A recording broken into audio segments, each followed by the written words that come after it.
Popcorn पर tax, chips पर tax, चाय पर टैक्स, इस पर टैक्स, उस पर टैक्स, न जाने किस किस पर टैक्स। जी हाँ, हम बात कर रहे हैं इस वक्त भारत की जनता को टैक्स से परेशान करने वाली देश की फाइनेंस मिनिस्टर निर्मला सीतारमण की। तमिलनाडु के जिला मदुरई में पैदा हुई निर्मला सीतारमण भारत की राजनीति में एक प्रमुख चेहरा हैं। सीतालक्ष्मी रामास्वामी कॉलेज से अर्थशास्त्र में ग्रेजुएशन की डिग्री हासिल की। इसके बाद उन्होंने 1984 में जेएनयू से अर्थशास्त्र में मास्टर ऑफ आर्ट्स की डिग्री हासिल की। इसके बाद पीएचडी में दाखिला लिया, लेकिन उन्होंने बीच में ही पीएचडी छोड़ दी क्योंकि उन्हें अपने पति के साथ लंदन जाना पड़ा।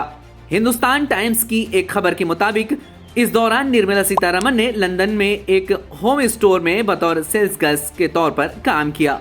उन्होंने अपनी राजनीतिक करियर की शुरुआत साल 2008 से की और वहां से एक सदस्य के रूप में भारतीय जनता पार्टी में शामिल हुई। साल 2010 में उन्हें बीजेपी के प्रवक्ता के रूप में नियुक्त किया गया और साल 2014 तक वो उस पद पर रहीं। उसके बाद जून 2014 में उन्हें एक जूनियर मंत्री के रूप में नरेंद्र मोदी के मंत्रिमंडल में शामिल किया गया और उन्हें आंध्र प्रदेश से राज्यसभा सदस्य के रूप में चुना गया। वर्तमान में उनके पास कॉर्पोरेट मामलों का मंत्रालय भी है। उन्होंने साल 2003 से 2005 तक राष्ट्रीय महिला आयोग के सदस्य के रूप में कार्य किया। शुरुआत में उन्होंने भारतीय जनता पार्टी में आंध्र प्रदेश इकाई के प्रवक्ता के रूप में काम किया। नितिन गडकरी के पार्टी के राष्ट्रीय अध्यक्ष बनने के बाद उन्हें 6 अहम प्रवक्ताओं की सूची में शामिल किया गया। वो अपने पार्टी की तरफ से डिबेट में सक्रिय रूप से भाग लेती थीं और उन डिबेटों में पार्टी का मजबूती के साथ पक्ष रखती हुई नजर आती थी। एक शानदार प्रवक्ता के रूप में उन्होंने साल 2014 के लोकसभा चुनाव में भारतीय जनता पार्टी की सरकार बनाने में भी प्रमुख भूमिका निभाई थी। साल 2014 में जब भारतीय जनता पार्टी देश में सत्ता में आई तो उन्हें आंध्र प्रदेश से राज्यसभा का सांसद बनाकर कैबिनेट में शामिल किया गया और उन्हें ministry of commerce and industry का प्रभार दिया गया।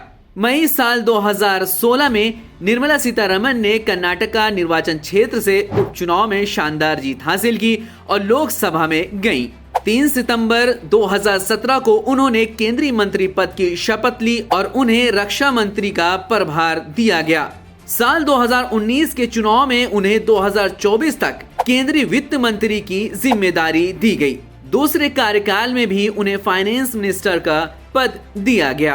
पिछले साल निर्मला सीतारमण पर चुनावी बॉन्ड मामले में गड़बड़ी करने का संगीन आरोप लगाया गया था, जिसको लेकर कांग्रेस और बीजेपी आमने सामने आ गए थे। इस मामले में कांग्रेस कर्नाटक के मुख्यमंत्री सिद्धरामैया ने निर्मला सीतारमण से इस्तीफे की मांग करते हुए कर्नाटक बीजेपी पर निशाना साधा और सवाल किया कि वो कथित घोटाले के सिलसिले में सीतारमण के खिलाफ कब विरोध करेंगे और उनसे इस्तीफा मांगेंगे। हालांकि कर्नाटक के पूर्व मुख्यमंत्री कुमारस्वामी का इस पर रिएक्शन आया। उन्होंने कहा कि मुख्यमंत्री मेरा और निर्मला सीतारमण का इस्तीफा मांग रहे हैं, लेकिन क्या चुनावी बॉन्ड का पैसा उनके व्यक्तिगत खाते में गया? उन्हें क्यों इस्तीफा देना चाहिए और मुझे क्यों इस्तीफा देना चाहिए, ये बताया जाए। हालांकि इस मामले में बेंगलुरु कोर्ट ने निर्मला सीतारमण के खिलाफ एफआईआर दर्ज करने का आदेश दिया था। देश में जिनके ऊपर सबसे ज्यादा मीम्स बने हैं उनमें वित्त मंत्री निर्मला सीतारमण का नाम भी शामिल है। अब जब मीम्स की बात आ ही गई है तो एक बार जब उनसे पार्लियामेंट में प्याज की बढ़ती कीमतों के बारे में सवाल किया गया तो उन्होंने कहा कि मैं तो प्याज खाती ही नहीं हूँ, जिस पर उन्हें काफी ट्रोल किया गया। मैं इतना लहसुन प्याज नहीं खाती हूँ जी, सो डोंट वरी। अर्थशास्त्रों की माने तो जब से निर्मला सीतारमण वित्त मंत्री बनी हैं, महंगाई में काफी इजाफा हो रहा है। आम जनता महंगाई की मार खा रही है। जीएसटी और टैक्स दिन ब दिन बढ़ते जा रहे हैं। आम जनता के मुंह से निवाला छीनने का काम ये टैक्स और जीएसटी कर रहे हैं। अर्थशास्त्रों का यह भी मानना है कि आम जनता को भोजन, कपड़ा और मकान जैसी बुनियादी जरूरतें पूरी होनी चाहिए। किसानों के लिए खाद्य पदार्थों, सब्जियों की कीमतों में हाल ही में हुई बढ़ोतरी में कमी होनी चाहिए।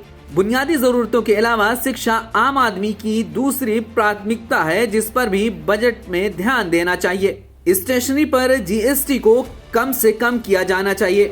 ऐसे बहुत से बुनियादी चीजें हैं जिस पर देश के वित्त मंत्री निर्मला सीतारमण को ध्यान देना चाहिए। ये स्टोरी आपको कैसे लगी, आप क्या सोचते हैं निर्मला सीतारमण के बारे में, कमेंट करके हमें जरूर बताएं।